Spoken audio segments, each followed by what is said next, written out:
السلام علیکم ورحمۃ اللہ وبرکاتہ۔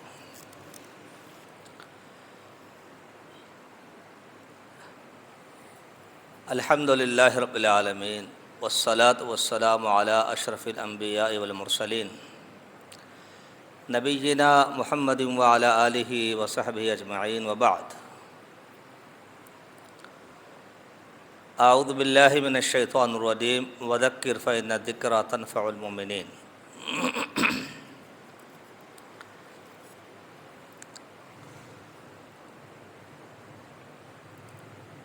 مجھے اندازہ نہیں تھا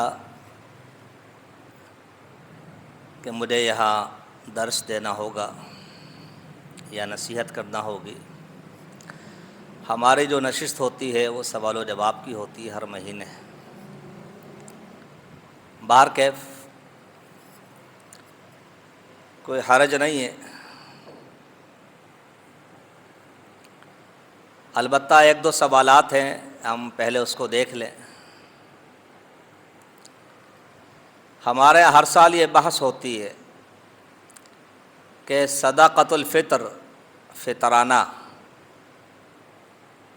قیمت میں روپے پیسے کی شکل میں دیا جا سکتا ہے یا نہیں۔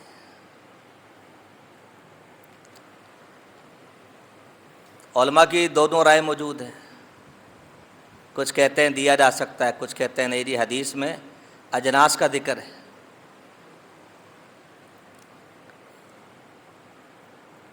موقف اپنی اپنی جگہ رکھنے میں کوئی حرج نہیں ہے، لیکن یہ اس طرح کے مسائل ہیں جس میں سختی نہیں ہونی چاہیے۔ آپ اپنی رائے پر رہیں ٹھیک ہے، مگر آپ دوسرے پر فتویٰ تو نہ لگائیں۔ مسائل اس طرح کے عقیدے کی جنگ تو ہے نہیں نا، فہم کی بات ہے، تفہیم کی بات ہے، سمجھنے کی بات ہے۔ آپ نے یہ سمجھا، دوسرے نے کچھ اور سمجھا، لیکن یہ ضروری ہے کہ ہم اپنے تمام سوچ کو، افکار کو، فہم کو، تفہیم کو کوشش کریں کہ صحابہ، اتباع صحابہ اور اتباع تابعین کے دور سے جوڑیں۔ یہ ہے فہم سلف۔ دین وہاں سے آ رہا ہے نا، رمضان بھی آتا تھا، فطرانہ بھی دیتے تھے، تو آیا انہوں نے ایسی کوئی گنجائش دی ہے کہ جی آپ اجناس کی جگہ پہ پیسے دے دیں، قیمت دے دیں؟ تو جواب ہے کہ جی ہاں، صحابہ کے بعد آثار میں ذکر ہے کہ انہوں نے کھجور کے، جو کے، پنیر کے،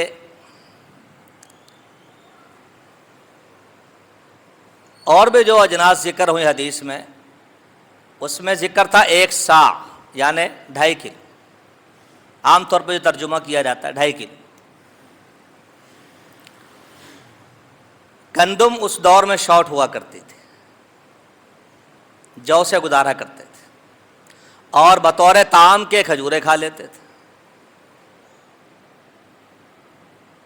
کشمش کھا لیتے تھے، پنیر کھا لیتے تھے۔ یہ طعام تھا۔ تو جب گندم مارکیٹ میں آئی یا ملنے لگی یا زیادہ ہو گئی، تھی تو صحیح مگر شارٹ تھی نا، تو وہ پڑ گئی مہنگی۔ تو صحابہ نے سا کو کر دیا نصف سا، آدھا سا یعنی 2.5 کلو کو کر دیا 1.25 کلو۔ تو گندم 1.25 کلو جتنے کی آتی تھی، اتنے ہی پیسے کی کھجور 2.5 کلو آ جاتی تھی۔ تو اس سے کیا سمجھ میں آتا ہے؟ انہوں نے قیمت کی وجہ سے فرق کیا، اجناس میں قیمت کی وجہ سے فرق کیا، تو قیمت کا اعتبار تو ہے۔ یہ صحابہ سے منقول ہے، کسی کے جذبات اپنی جگہ ہے۔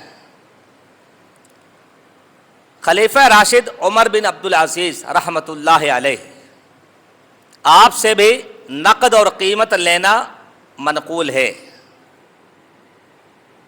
امام بخاری رحمۃ اللہ علیہ، جن کا فہم جن کے فقہ سارے دنیا پر غالب، انہوں نے بھی صحیح بخاری میں عنوان قائم کر کے، باب قائم کر کے اس بات کا اظہار کیا ہے کہ آپ فطرانے میں صدقۃ الفطر میں قیمت دے سکتے ہیں۔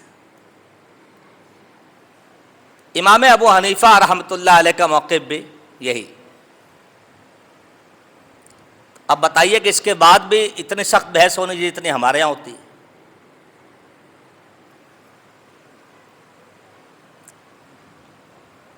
سارے زندگی کہتے ہیں امام بخاری کو دیکھو، جب میرے من میں نہ آئے تو پھر ہم کہتے ہیں نہیں جی مجھے دیکھو۔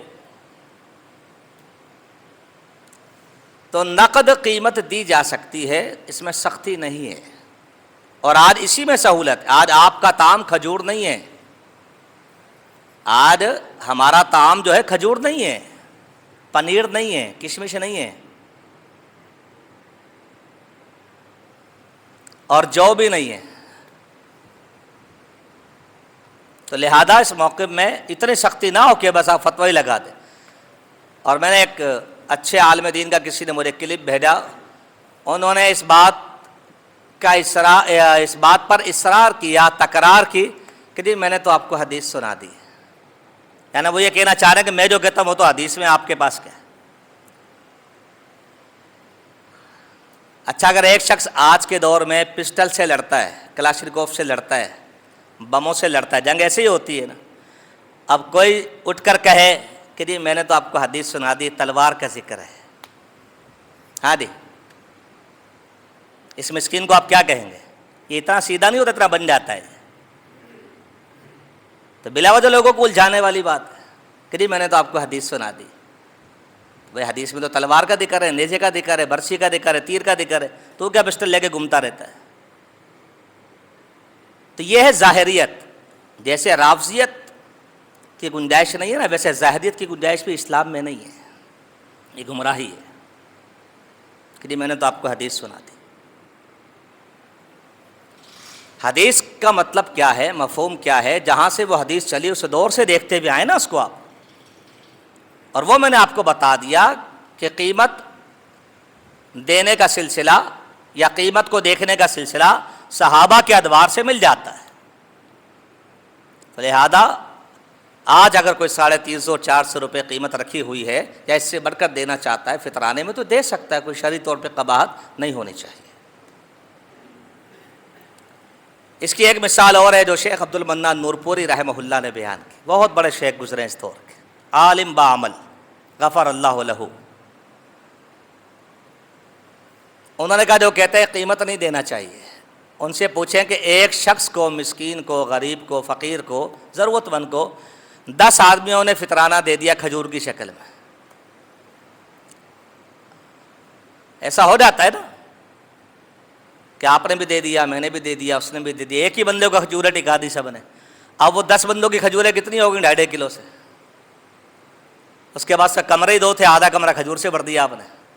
اب وہ کیا کرے گا بیچارہ؟ ایمانداری سے بتائے کیا کرے گا؟ اس کے خراب ہونے کا انتظار کرے گا یا اس کو بیچے گا مارکیٹ میں فٹافٹ جا کے؟ بیچ کر کیا ملے گا؟ پیسہ۔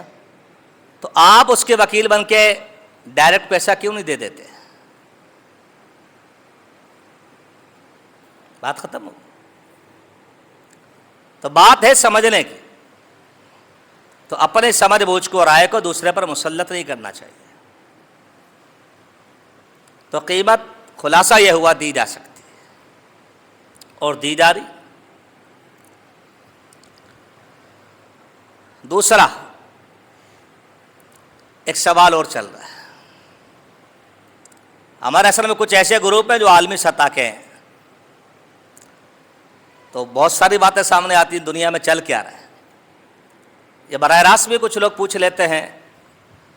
ایک معلمہ ہے کوئی، انہوں نے مجھے کہا کہ میں نے جمعہ پڑھا تو، اب نام نہیں بتایا، کوئی مولوی صاحب نے اس بات پہ زور دیا کہ آپ نے آخری عشرے کی صرف طاق راتوں کو نہیں جاگنا، آپ نے پورا عشرہ جاگنا ہے۔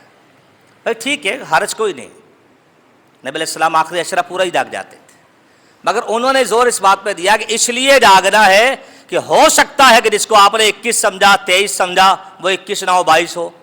ہمارے چاند کا لپڑا رہتا ہے ہر سال، سمجھے بات؟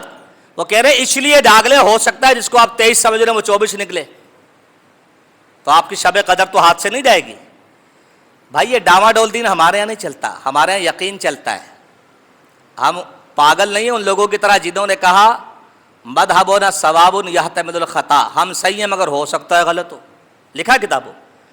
و مذہب مخالفنا، میں صاحب مذہب مخالفنا خطا یحتمل الصواب، یہ غلط ہے مگر ہو سکتا ہے صحیح ہو۔ یہ ہمارے یہاں نہیں چلتا، یہ ہو سکتا ہے، ہو سکتا ہے، احتیاطی زور پڑ رہے، پتہ نہیں جمعہ ہوا نہیں ہوا، احتیاطی زور پڑو رہی۔ ہاں جی 2 منٹ پہلے شہری کھانا بند کر دو، 3 منٹ بعد افطار کرو، ہو سکتا ہے سورج کھڑا ہو۔ عجیب بات ہے، یہ امت نعوذ باللہ روٹی کھاتی ہے۔ رویت ہلال کمیٹی میں ہر مکتبہ فکر کے جید علماء موجود ہیں، اور پوری دنیا میں، پورے پاکستان چھوڑیں دنیا کو آپ، یہاں کسی کو سمجھ نہیں آئے گا چاند 19-20 ہو گئی ہے۔ بلا بدے آپ نے شبہ پیدا کر دیا لوگوں کے دماغ میں ایک عجیب بات۔ تو ایسا نہیں ہونا چاہیے۔ اگر کوئی کمی کوتاہی ہوتی ہے اس طرح کے مسائل میں، اجتماعی مسائل میں، تو جنہوں نے کی ہے ذمہ دار وہ ہیں، آپ اور میں نہیں ہے، ثواب اللہ نے دینا، ٹھیک ہے۔ اسی میں ایک بات اور سامنے آتی ہے، ہمارے یہاں کچھ لوگ کہتے ہیں کہ جی دیکھیں سعودیہ میں تو کل تھی اور ہمارے یہاں آج، اس دفعہ تو شاید ساتھ ساتھ چلنے میرے خیال، لیکن عام طور پہ ایسے ہی ہوتا ہے نا، سعودیہ ایک دن آگے ہوتا ہے۔ تو کچھ لوگ بڑے معصوم بن کے کہتے ہیں کہ دیکھو سعودیہ میں کل 21ویں شب تھی، ہمارے یہاں آج ہے، تو 21ویں شب میں اگر شب قدر تھی تو فرشتے آتے ہیں، جبریل بھی آتے ہیں، تو جبریل کل وہاں ہو کر چلے گئے تو آج کیا دوبارہ آئیں گے پاکستان؟ اب آپ کے پاس کیا جواب پریشان، بولے شیخ صاحب سمجھ میں نہیں آئی بات، یار جبریل کا دوبارہ آئے گا، وہ تو ہو کے کل چلا گیا سعودیہ سے، شب قدر تو ایک ہی ہوتی ہے، ایسے کہتے ہیں نا، شب قدر تو ایک ہی ہوتی ہے۔ اللہ اکبر۔ سورج کتنا ہے پتہ ہے آپ کو؟ سورج کتنے ہیں؟ کتنے سورج ہیں؟ ایک ہی ہے نا۔ آپ میڈیا بار کا دور ہے، سرچ کریں آپ کو پتہ چلے گا، کہیں ابھی صبح ہونے والی ہوگی، کہیں صبح ہو چکی ہوگی، کہیں دوپہر ہو رہی ہوگی، کہیں مغرب ہو رہی ہوگی، کہیں عشاء ہو رہی ہوگی۔ اور ایسے ممالک ملیں گے جہاں 6 مہینے سورج ہی رہتا ہے، وہ جاتا ہی نہیں جگہ چھوڑ کے۔ تو آپ بولیں گے یار یہ پاکستان میں اندھیرا کیسے ہو جاتا ہے، پھر سمجھ میں نہیں آتا، سورج تو ایک ہی ہے۔ تو بھائی جو اللہ کا نظام چل رہا ہے اس کو چلنے دو نا، آپ کا کام ہے آپ کام کرو، ثواب اس نے دینا۔ اب آپ کہہ رہے ہیں کہ نہیں سعودیہ میں اگر جبریل ہو کے چلا گیا کل تو آج یہاں کیا لینے آئے گا، دوبارہ آئے گا، اس کی دلیل نہیں ہمارے پاس، اس لیے ہم کہتے ہیں سعودیہ کے ساتھ چلنا چاہیے۔ اچھا میو صاحب سے پوچھئے ایمانداری سے، آپ خود بھی سرچ کر سکتے ہیں، دنیا میں ایسے ممالک ہیں جہاں سعودیہ سے بھی پہلے چاند ہو جاتا ہے نہیں ہے؟ تو ان کی 21 تو سعودیہ سے بھی پہلے ہو گئی، تو جبریل تو وہاں سے ہو کر چلا گیا، تو سعودیہ کیا لینے آیا تھا دوسرے دن؟ پھر وہ آئی سمجھ میں؟ جب اس کی 21 سعودیہ سے بھی پہلے آ گئی تو جبریل تو فرشتوں کے ساتھ وہاں سے ہو کر چلا گیا، سعودیہ کو بھی فارغ کر دو نا، پھر کوئی عقل ہے؟ یہ وہ سوالات ہیں جن کے بارے میں امام مالک نے کہا تھا والسؤال عنہ بدعۃ، کچھ سوال بھی بدعت ہوتے ہیں۔ یہ سوال صحابہ نے کبھی نہیں کیا کہ جی وہ رات وہاں ہے، دن وہاں ہے، دوپہر وہاں ہے، تو رات کس کو ملے گی؟ اللہ ہر رات آسمان دنیا پر آتا ہے تو کہاں پر آتا ہے؟ یہاں تو صبح ہے، وہاں دوپہر ہے، وہاں شام ہے۔ یہ وہ سوالات ہیں جو سوال کرنا بھی بدعت ہے، اس کا تعلق ایمانیات کے ساتھ ہے۔ تو عید اور بقرہ عید اور رمضان المبارک میں اجتماعیت کو دیکھا جاتا ہے، ہر شخص اصرار نہ کرے کہ مجھے چاند دکھاؤ، اور بابا تیرا چشمہ لگا ہوا تجھے چاند نظر نہیں آئے گا، اعلان ہو گیا نا، بات ختم ہو گئی۔ ہر بندہ بولے مجھے چاند دکھاؤ جی، ایسے کیسے ہو سکتا ہے؟ تو یہ بھی بلا بنا کا شبہ ہے، لوگوں کے دماغ نہیں خراب کرنے چاہیے، ٹھیک ہے؟ لوگوں کو یقین کے ساتھ چلنے دو، اللہ اللہ خیر صلی اللہ۔ کمی کوتاہی ہوگی، اللہ نہ کرے غلط ہوا تو ذمہ دار سے پوچھا جائے گا، آپ سے نہیں۔ نبی علیہ السلام نے کہا جب لوگ نماز غلط پڑھائیں گے تو ان کا معاملہ ہے، تیری نماز درست ہے، ان کو وزر ملے گا، ان کو وبال ملے گا، تجھے نہیں۔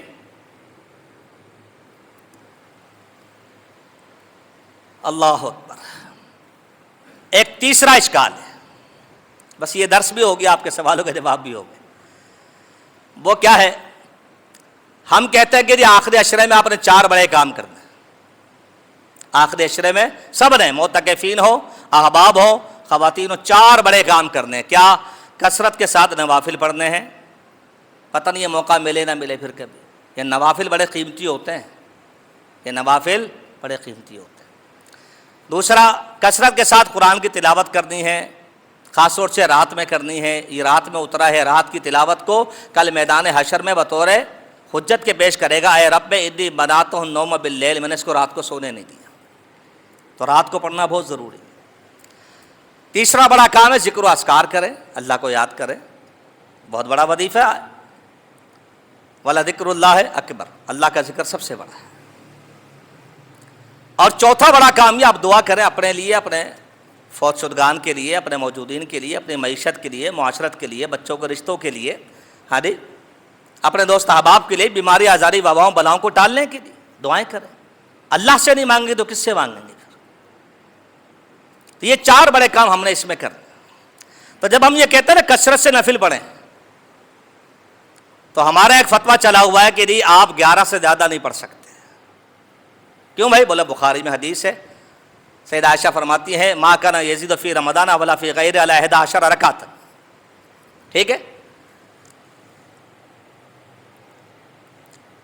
اور 11 آپ نے پڑھ لی، 3 وتر رہ گئے، 8 تو آپ کی ہو گئی ہیں.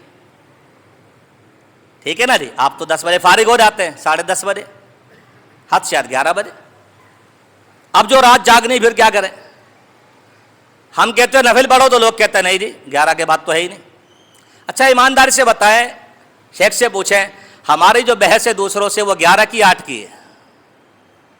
ہاں شیخ، 8 کی بحث ہے نا، تو حدیث کون سی سناتے ہیں؟ 11 والی. بات آ رہی سمجھ میں؟ بحث 8 کی ہے، 8 سنت ہے. ٹھیک ہے جی. اب رہ گیا وطر. آپ کے مسجد میں آپ نے دیکھا ہوگا حافظ خبیب صاحب جو ہے وہ 3 وطر پڑھاتے ہیں اور 70% نمازی 1 وطر پڑھ کے بھاگ جاتے ہیں. 8 اور 1 کتنے ہوئے؟ 11 کہاں گئی؟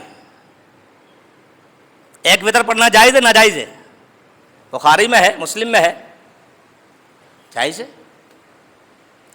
اسی طرح 3 پڑھو تو بھی جائز ہے، اور کوئی 5 پڑھ دے، کتنی ہو گئی؟ 8 5. اب 5 وطر حدیث میں ہے، کوئی 7 وطر پڑھ دے حدیث میں ہے، 8 7 15، اور کوئی 9 پڑھ دے حدیث میں ہے، 8 9 17. کون کہتا نہیں پڑھ سکتے؟ 8 پڑھنے کے بعد، سنت پر عمل کرنے کے بعد آپ آزاد ہیں. اب آپ نے جاگنا ہے، عبادت کرنی ہے، کریں.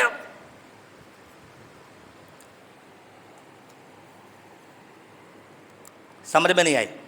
صحیح سے سمجھ نہیں آئی؟ ابو داؤد کو اٹھائے، سنن ابو داؤد کو اٹھائے.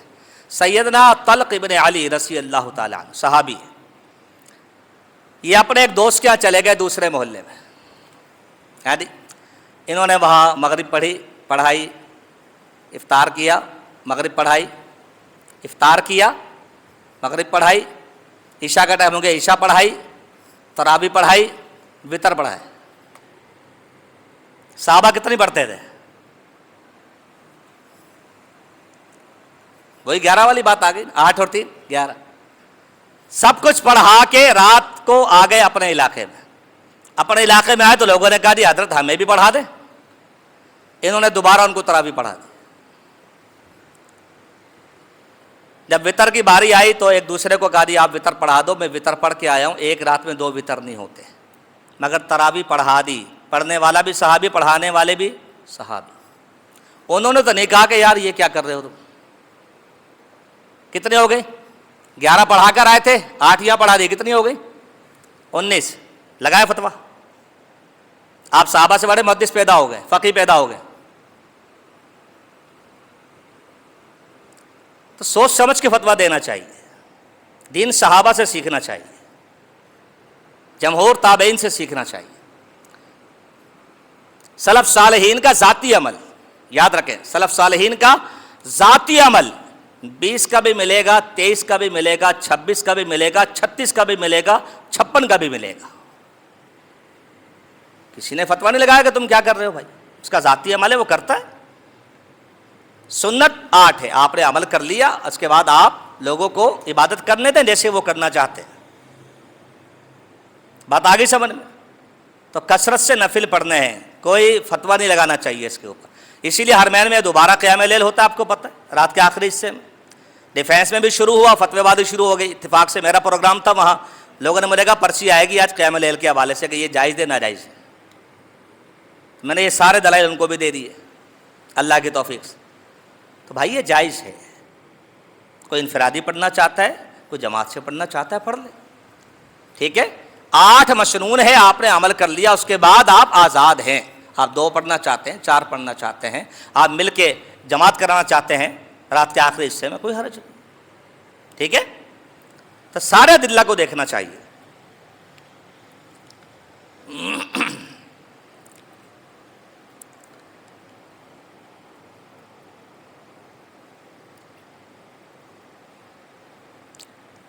کیا ماہانہ ایام گزارنے والی عورت، سوال آیا ہے، قرآن مجید کو کپڑے کے ساتھ ہاتھ لگا سکتی ہے، دستانے کے ساتھ، گلفز کے ساتھ، یا ٹچ موبائل پہ، کیونکہ یہ بھی رکاوٹ ہے، بیچ میں اس میں شیشہ ہوتا ہے؟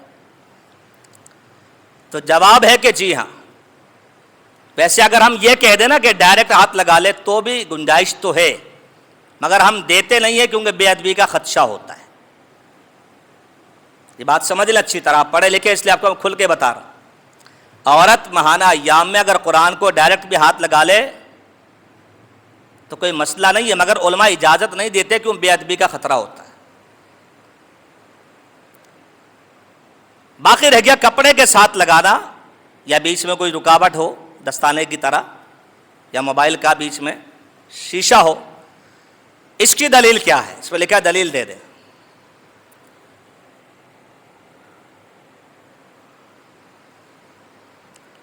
سے ایک بات بتاؤں میں، ہمارا مذہب تو یہی ہے، مسلک تو یہ کہ دلیل ہونی چاہیے، لیکن اب کوئی مجھے کہے کہ پھینی کھانے کی دلیل دے دو، ہاں دے، کیا کہتے ہیں؟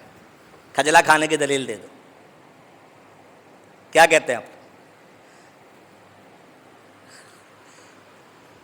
تو یہ بھی سوچنا چاہیے نا، ہماری قوم اوور ہو جاتی ہے۔ کسی نے کہا وہ بندہ چاند پہ چلا گیا، بولے بخاری میں ہے، بولے نہیں، بولے بخاری میں نہیں، جھوٹ بول رہا ہے پھر تو۔ وہ چاند پہ جانے کی دلیل بخاری میں ڈھونڈتا پھر رہا ہے۔ آ رہی سمجھ میں؟ اپنی عادتوں کو سنتوں میں تلاش نہیں کرتے، اپنی عادتوں کو سنت میں تلاش نہیں کرتے۔ ہاں اگر عادت سنت کے خلاف ہو تو اس کو صحیح کر لیتے ہیں، باقی آپ اپنی عادت میں آزاد ہیں۔ حضرت کی ٹوپی کیسی اور میرا رومال کیسے آزاد ہے؟ اپنی عادتوں کو سنت میں تلاش نہیں کرتے۔ شریعت نے آپ پہ سختی نہیں کی، آپ آزادی سے زندگی گزار سکتے ہیں، بس شریعت کی بے حرمتی نہ ہو، شریعت کی توہین نہ ہو، مخالفت نہ ہو، غیر مسلم کی کوئی یاد تازہ نہ ہو۔ امام بخاری رحمہ اللہ نے ایک لونڈی کا ذکر کیا صحیح بخاری میں، کہ وہ جب ماہانہ ایام میں ہوتی تھی تو قرآن مجید کو اس کی جزدان سے پکڑتی تھی۔ یہ دلیل ہے کہ بیچ میں کپڑا یا دستانے یا گلفز آ جائیں تو پھر ہاتھ لگانا چاہیے ایسے حالت میں، ٹھیک ہے۔ تو عورت کپڑے کے ساتھ اگر زبانی آتا ہے سو بسم اللہ، لیکن وہ کپڑے کے ساتھ اگر پڑھ لے، ہاتھ لگائے تو یہ زیادہ اس کے لیے بہتر ہے، اولا ہے، ٹھیک ہے۔ اب لکھا لا یمسہ الا المطہرون سے کیا مراد؟ قرآن میں سورہ واقعہ میں شاید اس کو نہیں چھوتے مگر پاک، اس کو نہیں چھوتے مگر پاک لوگ۔ لوگ اس کا ترجمہ کرتے ہیں قرآن کو پاک لوگ ہاتھ لگائے، مرد ہو تو وضو کر کے لگائے، اور عورت ہے تو وضو بھی کرے، اور اگر ماہانہ ایام میں تو پھر ہاتھ نہ لگائے۔ لیکن یہ ترجمہ صحیح نہیں ہے، یہ جو ہے لا یمسہ الا المطہرون، یہ ہو جا رہی ہے لوح محفوظ کی طرف۔ لوح محفوظ کو پاک بعد فرشتے ہاتھ لگاتے ہیں، یہ فرشتوں کا ذکر ہے یا بندوں کا ذکر ہی نہیں ہے۔ اس آیت میں لا یمسہ الا المطہرون میں بندوں کا ذکر ہی نہیں ہے، یہ فرشتوں کی وجہ سے، اور ہو سے مراد لوح محفوظ ہے، قرآن مجید نہیں ہے، سمجھے بات کو؟ اس کو چھوتے ہیں پاک فرشتے، یہ مراد ہے۔ تو یہاں سے مسئلہ نکالنا یہ تو ویسے ہی ثابت نہیں ہوتا ہے۔ امام کے پیچھے سورہ فاتحہ دہرانے کی دلیل کیا ہے؟ بھائی دہرانے کی دلیل نہیں ہے، امام کے پیچھے فاتحہ پڑھنے کی دلیل مانگے، دہرانے کو کون کہہ رہا ہے؟ ہمارے امام صاحب اتنی جلدی جلدی سورہ فاتحہ پڑھتے ہیں کہ ہم پڑھ ہی نہیں پاتے، کیا کریں؟ بھائی دیکھیں امام کے بھی اپنے اپنے مسائل ہوتے ہیں نا، ارے کوئی سو جاتا ہے، کوئی رلا دیتا ہے، ارے امام کے بھی اپنے مسائل ہوتے ہیں بیچارے، وہ بھی مسکین ہوتا ہے بھائی، اس کا بھی خیال کرنا چاہیے، اور امام کو اپنا خیال سب سے زیادہ کرنا چاہیے، اور مقتدیوں کا خیال بھی کرنا چاہیے۔ تو دیکھیں نماز میں تو جلد بازی نہیں ہے، نماز تو ہے اسکنوا فی الصلاۃ، سکون کے ساتھ ہے، آگے سمجھ کوئی بھی ہو، آپ پیچھے کھڑے ہو یا آگے کھڑے، لیکن اس کا مطلب یہ نہیں ہے کہ آپ لوگوں کو عاجز کر دیں، آپ لوگوں کو عاجز کر دیں۔ نبی علیہ السلام نے فرمایا اللہ تعالیٰ اس امام سے نفرت کرتا ہے جو اپنی نماز کو اتنا لمبا کرتا ہے کہ لوگ اس کو گالیاں دیتے ہیں، برا کہتے ہیں، ایسا نہیں ہونا چاہیے۔ معاذ بن جبل رضی اللہ تعالیٰ نے ایک دفعہ نماز لمبی پڑھا دی، نبی علیہ السلام اتنے ناراض ہوئے، صحابہ کہتے ہیں اتنے ناراض آپ کبھی نہیں ہوئے تھے، اور آپ نے کہا فتان انتا، فتان انتا، اور فتنہ پھیلا رہے لوگوں میں، فتنہ پھیلا رہے لوگوں، اتنی لمبی نماز پڑھا دیتے۔ تو نماز معتدل ہونی چاہیے مقتدیوں کے ساتھ، جب آپ اکیلے ہوں تو ماشاءاللہ پڑھیں، پھر آپ جتنی پڑھنی ہے آپ نے، ٹھیک ہے جی۔ اب رہ گیا امام کے پیچھے فاتحہ، اس کا کیا طریقہ ہونا چاہیے؟ ہمارے یہاں کچھ لوگوں نے جماعت المسلمین سے متاثر ہو کے یہ کوشش کی ہے کہ جی سکتے وقتے دو چار کر لینے چاہیے بیچ میں، اور وہ سکتہ اتنا لمبا کرتے ہیں کہ بندہ جو ہے وہ پورا کاروبار کا حساب کر کے بیٹھ جاتا ہے، اس کی کوئی دلیل نہیں ہے۔ ہمارے مناظر شیخ صدیق رضا نے اس کے خلاف کتاب بھی لکھی ہوئی ہے پوری۔ سکتہ اگر ہے تو صرف اتنا ہے کہ سانس بحال ہو جائے بس، وہ بھی ٹوٹل قرات کے بعد، اور پہلا سکتہ اگر ہے تو وہ ثنا پڑھنے کے لیے بخاری سے ثابت ہے۔ سکتے کا معنی گونگا بہرا ہونا تھوڑی ہے، کچھ پڑھنا ہوتا ہے وہاں بھی بھائی، تو سکتے کا معنی بھی لوگوں نے بدل دیا آج۔ امام کے پیچھے فاتحہ کیسے پڑھیں؟ امام بخاری کے جز القراء اٹھائیں آپ، امام بہقی کے جز القراء اٹھائیں، تو آپ کو صحابہ کرام تابعین کا ایسا عمل ملے گا کہ آپ کے سارے اشکال دور ہو جائیں گے۔ وہ کیا؟ آپ امام کے پیچھے فاتحہ پڑھنا چاہتے ہیں تو آپ اپنی فاتحہ کے پابند ہیں، امام اگر موقع دے رہا ہے ایک ایک آیت پہ رک رہا ہے آپ پیچھے پیچھے پڑھیں، کوئی بات نہیں۔ امام موقع نہیں دے رہا، امام سامنے اللہم باعث بینی پڑھی اور بڑی تسلی سے پڑھی، خاموش ہے، آپ نے اتنی دیر میں ثنا بھی پڑھ لی، فاتحہ بھی پڑھ لی، اللہ اللہ خیر سے اللہ، آپ پہلے ہی پڑھ کے کھڑے ہیں۔ ہو جاتا ہے کبھی کبھی، ایسا نہیں ہوتا، ہو جاتا ہے نا، امام صاحب نے نیت باندھی، وہ خاموش کھڑے میں، آپ نے فاتحہ واتحہ سب پڑھ لی، اب آپ انتظار کر رہے ہیں کہ حضرت ضالین بولیں تو میں آمین بولوں، یہ بھی جائز ہے، امام سے پہلے پڑھ لیں، کوئی حرج نہیں۔ آپ صرف اپنے فاتحہ کے پابند ہیں بس، آپ نے امام کو نہیں دیکھنا، یہاں پہ ساتھ ساتھ چلتے ہیں تو بھی صحیح ہے، پیچھے پیچھے چلتے ہیں تو بھی صحیح ہے، موقع نہیں دیتا پہلے پڑھ لیں، موقع نہیں دیتا اس کے بعد پڑھ لیں، اگر بعد میں تھوڑا موقع مل جاتا ہے تو آپ نے اپنے فاتحہ پہ توجہ رکھنی ہے، ساتھ ساتھ چلتے ہیں تو بھی کوئی حرج نہیں، یہ کوئی ٹکراؤ نہیں، فاتحہ کی اجازت اسپیشلی دی گئی ہے آپ کو، اور قرات نہیں، فاتحہ کی اجازت اسپیشلی دی گئی، ٹھیک ہے۔ پہلے پڑھنا بھی صحیح ہے، آگے پڑھنا بھی صحیح ہے، ساتھ ساتھ پڑھنا بھی صحیح ہے، سکتے میں پڑھنا بھی صحیح، پڑھنی ہے، بغیر فاتحہ کے نماز نہیں ہوتی۔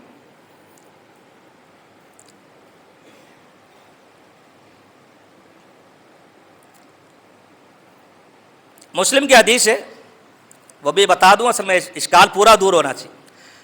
ابو ہریرہ سے پوچھا گیا رضی اللہ تعالیٰ انا نکون وراء الامام، ہم امام کے پیچھے ہوتے ہیں، آپ کہہ رہے ہیں بغیر فاتحہ کے نماز ناقص ہے، ہم کیا کریں؟ ابو ہریرہ نے کہا یبن الفارسی، او فارسی زادے، اقرا بہا فی نفسک، ہم اس کا ترجمہ کرتے ہیں دل میں پڑھ لیں۔ وہ بھائی دل میں کوئی پڑھائی نہیں ہوتی، دل میں تصور ہوتا ہے، خیال ہوتا ہے، تو اگر تصور اور خیال کرنا ہے تو وہ تو سارے ہی کرتے ہیں، جھگڑا کس بات کا پھر فاتحہ پڑھ دے پہ، تصور تو سب کو ہوتا ہے نا۔ بھائی آگے خبیب صاحب پڑھیں گے الحمدللہ رب العالمین تو پیچھے والے کے دل میں خود بخود آئے گا الحمدللہ رب العالمین۔ شریعت یہ کہتی ہے آپ نے ہونٹ ہلا کے، زبان ہلا کے پڑھنا ہے، ہاں آواز نہیں نکالنی، یہ ہے اقرا بہا فی نفسک، اس کا معنی ہے سری پڑھ لو، بغیر آواز کے پڑھ لو، اس کا معنی یہ نہیں کہ کچھ لوگ ہوتے ہیں نیت باندھتے ہیں ہونٹ ہی نہیں ہل لے، وہ تصور میں پڑھ رہے ہوتے، تصور میں نماز ہی نہیں ہوتی، لکھ لیں میری بات، یہ تصور میں کوئی قرات نہیں ہے، امام بیہقی کی پوری بحث موجود ہے اس کے اوپر۔ اور حدیث قدسی ہے، اللہ فرماتا ہے میں بندے کے ساتھ ہوتا ہوں ما تحرکت بی شفتاہ، جب تک اس کے ہونٹ حرکت کرتے ہیں میری وجہ سے۔ حرکت ضروری ہے، آواز نہیں۔ کہ گونگے جو کھڑے ہو جاتے ہیں نا، یہ صحیح نہیں ہے، عیسائیت ہندوازم ہے، وہ کھڑے میری، ایسے نہیں ہوتا اسلام میں۔ اسلام میں ہونٹوں کی حرکت چاہیے قرات کے۔ صف بندی اور پاؤں سے پاؤں ملانے کے حوالے سے رہنمائی فرمائیں۔ دیکھیں جی، صف بندی میں حدیث میں الفاظ ہے کننا نلزق الاقدام بالاقدام، صحابہ کہتے ہیں ہم پیر سے پیر چپکا کے کھڑے ہوتے تھے۔ حدیث میں آتا ہے سبو واعتدلوا تراسو حادو بین المناکب والاقدام، کندھا ملاؤ، قدم ملاؤ۔ تو یہ ایک طریقہ ہے، اور آپ نے فرمایا فرشتے بھی ایسے ہی صف بناتے ہیں۔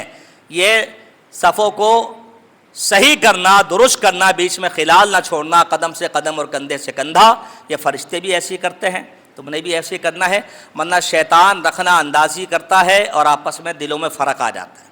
فرمایا لا تصون صفوفکم او لا یخالفن اللہ بین وجوہکم، تم صفوں کو بھرپور درست کرو گے، نہیں تو اللہ تمہارے دلوں میں اختلاف ڈال دے گا۔ ٹھیک ہے، تو صف کو درست کرنا چاہیے، 100% کرنا چاہیے، اتنا سیدھا کہ اگر کوئی بندہ تیر چلائے، حدیث میں آتا ہے، تو تیر کسی کے پیٹ سے، تون سے، سینے سے نہ ٹکرائے، وہ سیدھا ہی چلا جائے، اتنی صف سیدھی ہونی چاہیے، اس کا خیال کرنا چاہیے، حدیث سے ثابت ہے۔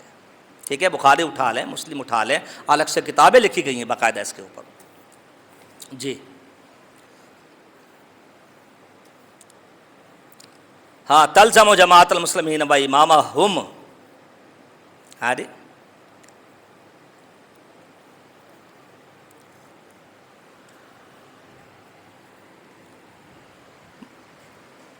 حذیفہ بن یمان رضی اللہ تعالیٰ عنہ کہتے ہیں کہ لوگ نبی علیہ السلام سے خیر کے بارے میں سوال کرتے تھے اور میں شر کے بارے میں سوال کرتا تھا۔ لوگ خیر کا سوال کرتے ہیں تاکہ فضائل اعمال کو عمل کر کے کچھ نیکیاں جمع کریں، اور میں شر کا پوچھتا تھا کہ مجھے شر کے بارے میں پتہ نہیں ہوگا تو ہو سکتا ہے شر میں داخل ہو جاؤں، تو میں شر کا پوچھتا تھا۔ تو مجھے نبی علیہ الصلوۃ والسلام نے حکم دیا کہ تلزموا جماعت المسلمین و امامہم۔ یہ لکھنے والا بہت سمجھدار ہے، اس نے ہم نے لکھا، ہو لکھا ہے، یہ ہو دنیا کی کسی کتاب میں نہیں ہے، یہ بتا دوں میں آپ کو اچھی طرح۔ تلزموا جماعت المسلمین و امامہم، یہ الفاظ ہیں حدیث کے، تم اپنے اوپر لازم کر لینا مسلمانوں کی جماعت اور اس کے امام کو اور ان کے امام کو۔ حذیفہ نے پوچھا رضی اللہ تعالیٰ عنہ کہ ان لم یکن لہم جماع ولا امام، اگر جماعت اور امارت کا سلسلہ نہ ہو، امام نہ ہو، خلیفہ نہ ہو، بعض جگہ خلیفہ کے الفاظ بھی، پھر میں کیا کروں؟ بات آئی سمجھ؟ نہ ہو تو پھر کیا کروں؟ آپ صلی اللہ علیہ وسلم نے فرمایا فاعتزل تلک الفراق کلھا ولو ان تعض اصل الشجر، سارے فرقوں سے الگ ہو جانا، چاہے مجبوری کی وجہ سے تیرے حالات اتنے بگڑ جائیں کہ تجھے درخت کے پتے اور جڑیں چبانی پڑ جائیں تو چبا لینا۔ ٹھیک ہے، یہ حدیث پوری ہے۔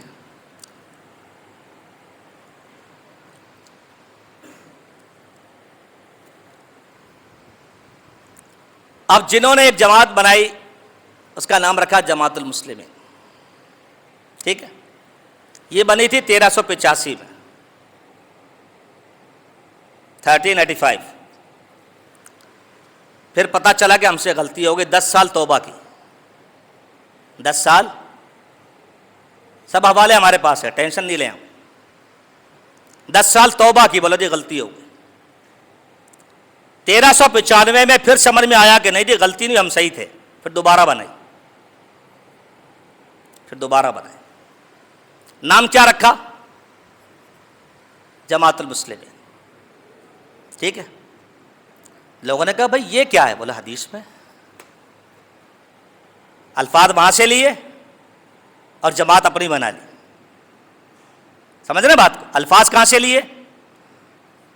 حدیث سے، اور جماعت بنا لی اپنی۔ جیسے پاک قطر تکافل، ہے نا اسلامی بینکاری. آپ بولے یہ تو انشورنس ہے. بولے نہیں، انشورنس تکافل ہے. قرآن میں آتا ہے وَكَفَّلَهَا زَكَرِيَّا. الفاظ وہاں سے لیے، دکان اپنے کھول لی. آگے سمجھ میں؟ الفاظ قرآن و حدیث سے لیے، دکان اپنے کھول لی. اچھا، کب بنی؟ 1385 میں. پھر توبہ کر لی، وائنڈ اپ کر دیا سب کچھ. پھر دوبارہ کب بنائی؟ 1395 میں. ٹھیک ہے، ابھی کیا چل رہا ہے؟ 1444. 100 سال ہوئے؟ 100 سال ہوئے؟ نہیں ہوئے.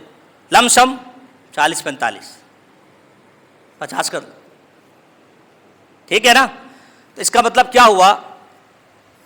ہاں جی، کہ 1400 سال سے امت تو گھاس کھا رہی تھی، جماعت تھی کوئی نہیں. نہ حدیث سمجھ میں آئی کسی کو. جماعت کون سی حق پہ نکلی؟ وہ جو کل بنائی تھی آپ نے. 1400 سال کی پوری امت گئی باڑ میں. ہے کوئی عقل کی بات؟ نہیں آ رہی سمجھ میں؟ بھائی آپ کی جماعت کب پیدا ہوئی؟ چلو 10 سال ہم دیتے ہیں آپ کو، توبہ والے بھی 1385 میں. تو اس سے پہلے کیا تھا؟ کافر تھے سارے یہاں پہ؟ بولیے، کافر تھے یہاں پہ سارے؟ عرب و عجم میں مسلمان سب کافر تھے، کوئی نہیں تھا یہاں پہ. جماعت تو بن رہی ہے نا، ابھی بنے گی 1385 میں. تو 1384 میں کون تھا یہاں پہ؟ دھوکہ دیا لوگوں کو دھوکہ دیا. ٹھیک ہے. اب آپ کو یہ بات تھوڑی مشکل لگ رہی. اب آپ اس کو یوں سمجھیں، آپ کے ملک میں ایک یہودی آتا ہے، ایک عیسائی آتا ہے، مجوسی آتا ہے، ہندو آتا ہے. اس کو کسی نے بخاری میں یہ حدیث دکھا دی تلزم جماعت المسلمین و امامہم. اس نے کہا واہ زبردست، جماعت المسلمین کو پکڑنا ضروری ہے. وہ اپنے 11 بندوں کو اس نے جمع کیا، 17 بندوں کو جمع کیا. اس نے ایک جماعت بنائی، اس کو کروایا رجسٹرڈ پیسے دے کے گورنمنٹ سے، قانونی لیگل. اور اس کا نام رکھا جماعت المسلمین. پھر آپ سے کہا کہ جی حدیث میں آتا ہے جماعت المسلمین میں داخل ہو جاؤ. تو آپ بولیں گے بھائی تو کافر ہے. بولے کافر کیا؟ بخاری میں لکھا ہوا جماعت المسلمین. کیا جواب ہے؟ جو جواب اس کا ہے وہی ہمارا جواب اس کا ہے. لاؤ کسی مسعود بیسی کی نالائج اولاد کو میرے سامنے. اتنا بڑا دھوکہ، پیغمبر کی حدیث کے ساتھ کھلواڑ. ایک یہودی اگر جماعت بنائے جماعت المسلمین کے نام سے، کہتے ہو غلط ہے، اور تم بناؤ تو صحیح ہے. اور پوری امت کو تم کافر کہتے ہو. تمہارے کتابوں میں لکھا ہے جو ہماری جماعت میں نہیں کافر ہے. تم ہو کتنے؟ پیدا کب ہوئے؟ اس سے بڑا بھی کوئی ظلم ہوگا؟ صحابہ کا دور گزر گیا، تابعین کا دور گزر گیا، ائمہ محدثین ہیں، اربعہ مسلمان گزر گئے. یہ دھوکہ ہے. جیسے وہ یہودی دھوکہ دے رہا ہے، آپ کہتے ہو بھائی تم یہودی. بولے یہودی چھوڑو، بخاری میں لکھا ہے جماعت المسلمین میں داخل ہو جاؤ. آپ ہوں گے داخل؟ یہی اس نے کیا ہے. اس حدیث کا ہرگز یہ مطلب نہیں کہ رجسٹرڈ کروائے، نام جماعت المسلمین ہو تو اس میں داخل ہو جاؤ. اس سے مراد ہے پوری دنیا کے مسلمانوں کا ایک امیر ہو، اس سے چمٹ جاؤ. اسی لیے ہم آیا ہے، میں نے پہلے کہا تھا، ہاں نہیں آیا. تلزمو جماعت المسلمین و امامہ ہم آیا ہے، امامہ ہاں نہیں آیا. امامہ ہاں آتا تو شاید دال گل جاتی. پورے مسلمانوں کی بات ہو رہی ہے. اور لفظ آیا مسلمان کا. آپ جماعت المسلمین کی جتنی مسجدیں جا کے پوچھے خود کو مسلمان کہنا جائز ہے، وہ کہیں گے نہیں. کیوں بھائی؟ بولا اللہ نے مسلم رکھا ہے، مسلمان تھوڑی رکھا ہے. آپ خوش ہو رہے ہوتے ہیں کہ یار عبدالوکیل صاحب سختی کر رہے ہیں بلا وجہ کی، اچھے لوگ ہیں. پوچھیے جا کے، پوچھو ان سے جا کے مسلمان کہنا جائز ہے، کہیں گے بدعت ہے. محمدی کہنا جائز ہے، کہیں گے بدعت. اہل حدیث کہنا جائز ہے، کہیں گے بدعت. کیوں؟ کہتے ہیں اللہ نے مسلم رکھا ہے، مسلمان تھوڑی رکھا ہے. ہاں جی، کیا جواب ہے آپ کے پاس؟ آپ تو سمجھ رہے تھے بڑے اچھے لوگ ہیں، تو آپ کو بھی کافر سمجھتے ہیں. وہ لفظ مسلمان کو ہی نہیں مانتے، اسی لیے مسجدوں کا نام محمدی نہیں ہوتے. ہاں جی، صراط المسلمین،